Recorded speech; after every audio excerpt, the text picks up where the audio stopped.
श्री शिवाय नमस्तुभ्यम। हम सबको पता है कि पूर्णिमा का बहुत ही पावन सा दिन आ गया है और इसे हम पौष पूर्णिमा के नाम से भी जानते हैं। और आपको ये भी पता है कि माघ महीने का आज पहला स्नान भी माना जाता है ना। लेकिन कन्फ्यूज़न ये है कि जो पूर्णिमा है पौष पूर्णिमा, वो एक्चुअली में 2 तारीख को होगी या फिर 3 को, मतलब 2 जनवरी को या फिर 3 जनवरी को। इसी की बात हम लोग करने वाले हैं। बहुत ही ध्यान से वीडियो को सुनिएगा और समझने की कोशिश करिएगा। साथ ही साथ इस वीडियो में हम लोग चंद्र दर्शन की बात करेंगे और जो खीर रखने का जो समय है उसके बारे में भी बातें हम लोग करेंगे, ठीक है ना। तो 2026 की ये पहली पूर्णिमा है। बहुत ही ध्यान से सुनिएगा कि पूर्णिमा की तिथि कब होगी। जब कभी भी डेट को लेके आपको कन्फ्यूज़न होगी, आपको पता है, जो लोग मुझे बहुत सालों से फॉलो कर रहे हैं, 2-3 सालों से, उनको पता है कि जब दिनांक को लेके कन्फ्यूज़न होता है, मैं हमेशा आप लोगों को महाकाल की नगरी उज्जैन के पंचांग के बारे में बात करता हूँ। पता है आप लोग को। अब क्या करना देखो, पंचांग यहाँ पे है। अब यहाँ पर जो पंचांग आपको दिखाई दे रहा है, सबसे पहले ये नोट करो कि पंचांग किस डेट का है। सबसे पहले 3 जनवरी के पंचांग के बारे में हम लोग बात करते हैं। नहीं, 3 नहीं, पहले 2 की बात कर लेते हैं ताकि आपको ज़्यादा समझ में आएगा। देखो क्या लिखा हुआ है। यहाँ पर हम लोग तिथि के वो जूम करते हैं। क्या लिखा है? शुक्ल पक्ष की चतुर्दशी तिथि कब से है भाई? 1 जनवरी को लग रही है। कब? रात को 10:22 पे खत्म हो रही है, 6:53 शाम को। हमें मतलब पूर्णिमा से है, हमें चतुर्दशी से मतलब नहीं है। मैंने क्यों बताया? क्योंकि पूर्णिमा से ठीक पहले चतुर्दशी तिथि होती है और ये जो पूर्णिमा तिथि है ये लग रही है आपकी 2 जनवरी को। कब लग रही है भाई? शाम को 7 बजे के आसपास लग जा रही है। और ख़त्म कब हो रही है? 3 जनवरी को ये ख़त्म हो जा रही है। अब यहाँ पर देखो, 3 जनवरी को ये रात में ख़त्म नहीं हो रही है, जबकि कब ख़त्म हो रही है? लगभग दोपहर को 3:30 बजे के आसपास। ये नोट कर लिया 2 तारीख का। अब 3 तारीख के पंचांग के बारे में देख लो। शुक्ल पक्ष की पूर्णिमा तिथि 2 जनवरी को 6:53 पे लग रही है। यानी कब? शाम को, यानी रात में। और ख़त्म कब हो रही है? 3 जनवरी को सुबह के 3:32। ये शाम का टाइम नहीं है भाई, समझ रहे हो? 3 बज हाँ नहीं, शाम का है, 3:32 पे। मेरे कहने का मतलब क्या है पता है आपको? देखो, जब कभी भी पूर्णिमा तिथि के बारे में बातें हो तो हमेशा ध्यान ये रखा करो कि हमें रात का टाइम देखना है।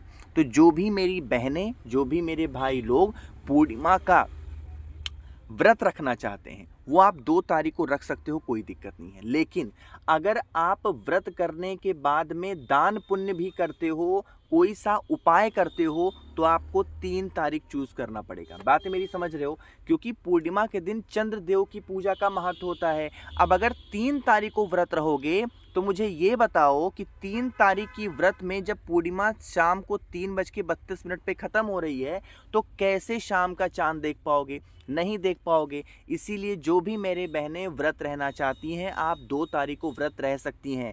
लेकिन जो लोग व्रत रहना चाहते हैं, भैया 3 को ही हम व्रत रखेंगे, 3 को ही हम दान पुण्य करेंगे, तो वो भी कोई दिक्कत नहीं है। क्योंकि अगर उदया तिथि की तरफ से आप देखोगे तो 3 को भी है। तो कहने का मतलब क्या है? अगर आप उदया तिथि नहीं देख रहे हो, सिर्फ रात की पूजा की तरफ देख रहे हो, तो आपको ये पूर्णिमा 2 तारीख को देखनी है। लेकिन अगर आप उदया तिथि की तरफ जा रहे हो, यानी जिस टाइम पे सूर्य देवता उदय हो रहे हैं उस टाइम जो तिथि है वो नोटिस कर रहे हो, तो आपको 3 तारीख ध्यान रखना है, ठीक है ना। दोनों तिथियां बता दी हैं, जिस हिसाब से आपको ठीक लगे आप चीज़ों को कवर करना। अब बात कर लेते हैं कि जो चंद्र दर्शन का समय है वो एक्चुअली में कब होने वाला है।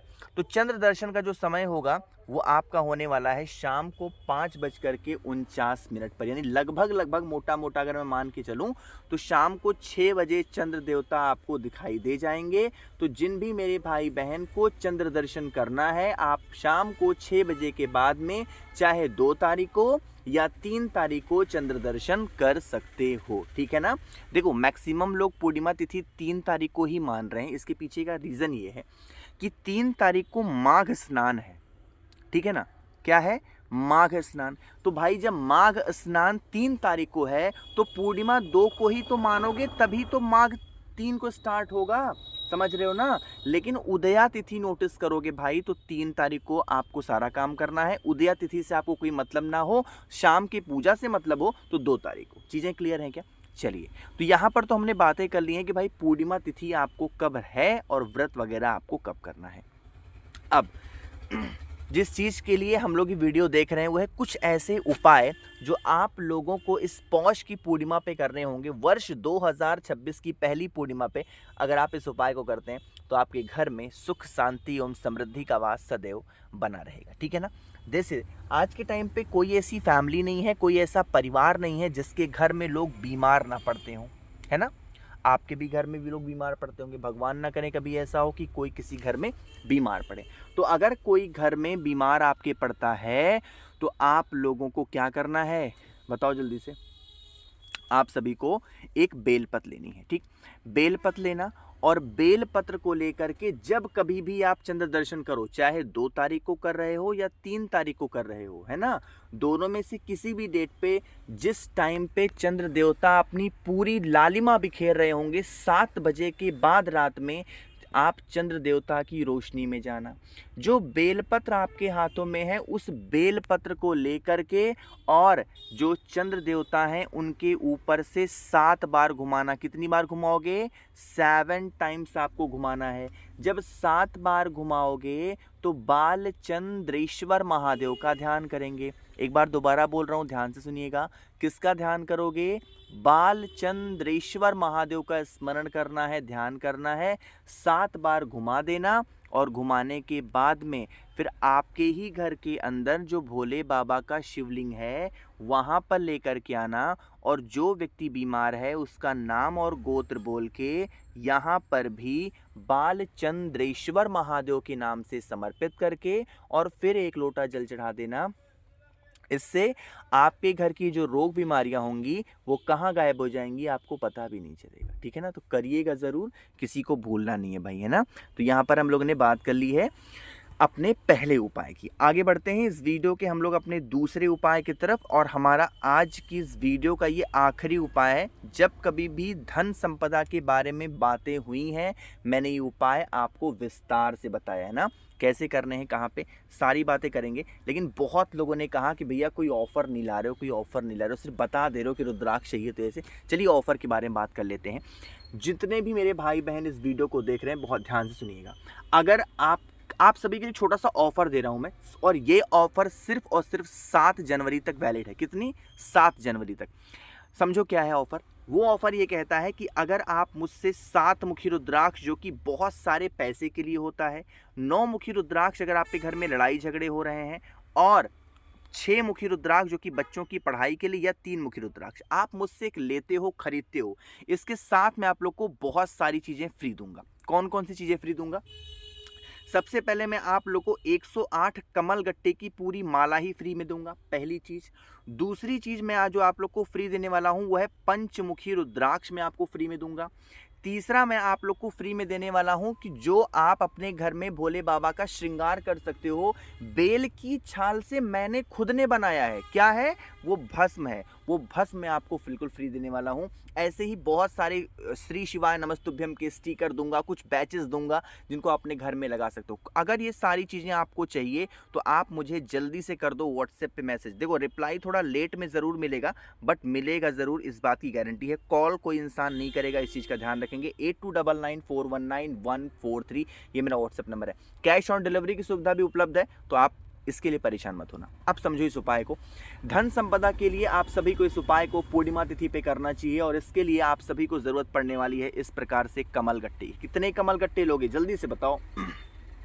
सॉरी, कितने कमल गट्टे?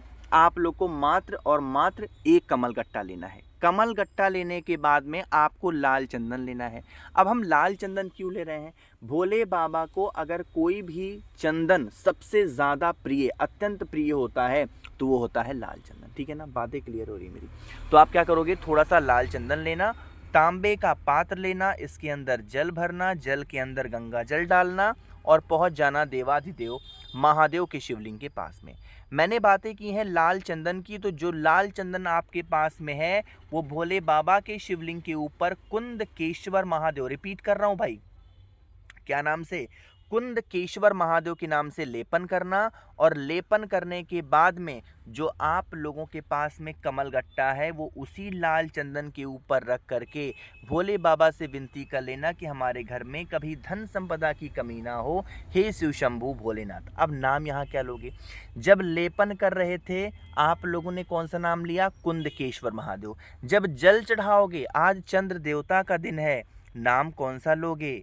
चंद्र मौली महादेव। क्या नाम लोगे? चंद्र मौली महादेव के नाम से उपाय कर लेना, घर में कभी धन की कमी नहीं होगी। कोशिश की अच्छा समझाने की, कोई बातें समझ में ना आई हो नीचे कमेंट सेक्शन में पूछिएगा। मेरे जितने भाई बहन आवाज़ आज मेरी पहली बार सुन रहे हैं, चैनल को ज़रूर सब्सक्राइब करेंगे और वीडियो को तो लाइक भाई सभी को करना है। श्री शिवाय नमस्तुभ्यम।